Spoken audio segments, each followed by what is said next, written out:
হুজুরের কাছে আমাদের তৃতীয় প্রশ্ন, মা বাবা সময় মতো আকিকা না দিলে কোনো সমস্যা হবে কি? আবার সন্তান বড় হয়ে নিজের আকিকা দিতে পারবে কি? ধন্যবাদ।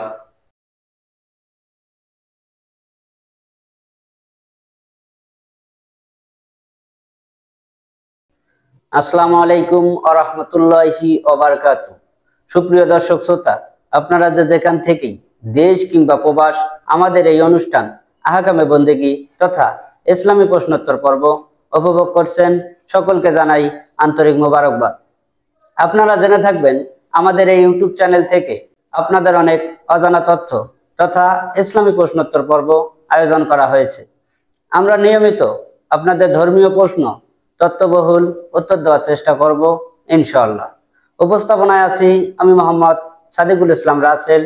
প্রশ্নোত্তর প্রদান করবেন জনপ্রিয় ইসলামী ব্যক্তিত্ব, আমাদের সকলেরই প্রিয় মুখ মাওলানা আশফাকুর রহমান জাওহারি সাহেব।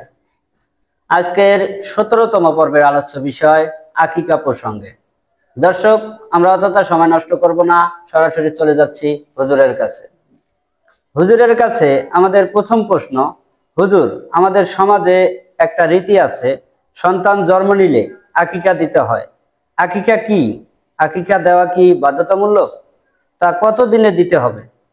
ধন্যবাদ। গুরুত্বপূর্ণ একটি প্রশ্ন। আকিকা প্রসঙ্গে, আকিকা আমাদের সমাজে যে রীতি আছে, এটা আমাদের সমাজে নয়, মুসলিম সমাজের রীতি। এটা আকিকা দেওয়া। আকিকা দেওয়া সুন্নত। আকিকা কত দিনের মধ্যে দিতে হয়?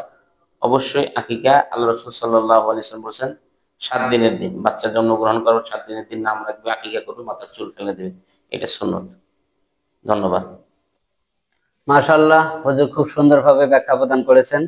হুজুরের কাছে আমাদের দ্বিতীয় প্রশ্ন, আমরা দেখে থাকি ছেলে সন্তান হলে 2টি ছাগল আর মেয়ে সন্তান হলে 1টি ছাগল দিতে হয়। এর মাঝে কোনো ভেদাভেদ আছে কি?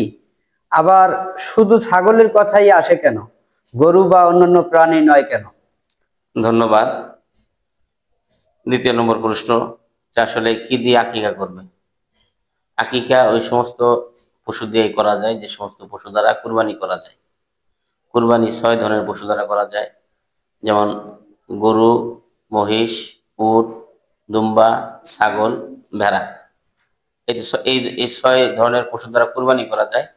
এই 6 ধরনের পশু দ্বারা আকিকাও করা যায়। পাশাপাশি এখানে প্রশ্ন আসছে যে ছেলের ক্ষেত্রে 2টি কেন, মেয়ের ক্ষেত্রে 1টি কেন? দেখেন, ছাগল, ভেড়া আর যদি দুম্বা হয়, সেক্ষেত্রে ছেলের অভিভাবক যদি বিত্তশালী হয়, তার জন্য অবশ্যই 2টি ছাগল দিতে হবে। আর যদি বিত্তশালী না হয়, সেক্ষেত্রে 1টি দিলেই যথেষ্ট। আর পাশাপাশি যদি গরু দেয়, তাহলে গরু আপনার কুরবানির মধ্যে যেরকম 7টি অংশ দেওয়া যায়, আকিকার ক্ষেত্রেও কিন্তু সেখানে 7 ভাগ, আপনার 7টি নাম দিয়ে 7 জনের পক্ষ থেকে একটা গরু দিয়ে আকিকা করলে সেটাও হয়ে যাবে। জি, ধন্যবাদ। মাশাআল্লাহ, হুজুর খুব সুন্দরভাবে ব্যাখ্যা প্রদান করেছেন। হুজুরের কাছে আমাদের তৃতীয় প্রশ্ন, মা বাবা সময় মতো আকিকা না দিলে কোনো সমস্যা হবে কি? আবার সন্তান বড় হয়ে নিজের আকিকা দিতে পারবে কি? ধন্যবাদ। এটা গুরুত্বপূর্ণ প্রশ্ন। যদি বাবা মা সন্তানের আকিকা করতে অপারগ হয়, অথবা ভুলে যায়, অথবা দেওয়ার সামর্থ্য না রাখে, কিংবা কোনো কারণে সে আকিকা দিতে হয়নি তার, এই ক্ষেত্রে গিয়া সে বড় হওয়ার পরে নিজের আকিকা নিজের পক্ষ থেকে অবশ্যই দিতে পারবে। এবং এই আকিকা নিজের পক্ষ থেকে আল্লাহ রাসূল সাল্লাল্লাহু আলাইহি ওয়াসাল্লাম আদায় করেছেন, ইব্রাহিম আলাইহিস সালাম আদায় করেছেন। এগুলো বিভিন্ন হাদিস দ্বারা পাওয়া যায়। এই জন্য কারো আকিকা যদি না হয়ে থাকে, সে ওই ক্ষেত্রে নিজের তরফ থেকে বড় হওয়ার পরেও আকিকা দিতে পারবে। জি, ধন্যবাদ। অনেক ধন্যবাদ হুজুর আপনাকে খুব সুন্দরভাবে ব্যাখ্যা প্রদান করার জন্য। দর্শক, সময় স্বল্পতার কারণে আমরা এখানে শেষ করছি, এবার যাবার পালা। আজ চলে যাচ্ছি কিন্তু যাচ্ছি না, পরবর্তী প্রশ্নোত্তর পর্ব নিয়ে আমরা আপনাদের সামনে হাজির হব ইনশাআল্লাহ। দর্শক, আপনাদেরকে নিয়ে আপনাদের জন্য এই অনুষ্ঠান। এরকম প্রশ্নোত্তর পর্ব পেতে আমাদের ইউটিউব চ্যানেল সাবস্ক্রাইব করুন, সেই সাথে লাইক কমেন্ট শেয়ার করতে ভুলবেন না। আপনাদের মনে কোনো অজানা প্রশ্ন থাকলে কমেন্টে অবশ্যই জানাবেন, আমরা পরবর্তী কোনো অনুষ্ঠানে উত্তর দেওয়ার চেষ্টা করব ইনশাআল্লাহ। এ পর্যায়ে বিদায় নিচ্ছি, আমি মোহাম্মদ সাদিকুল ইসলাম রাসেল। সবাই ভালো থাকবেন, সুস্থ থাকবেন। আল্লাহ হাফেজ।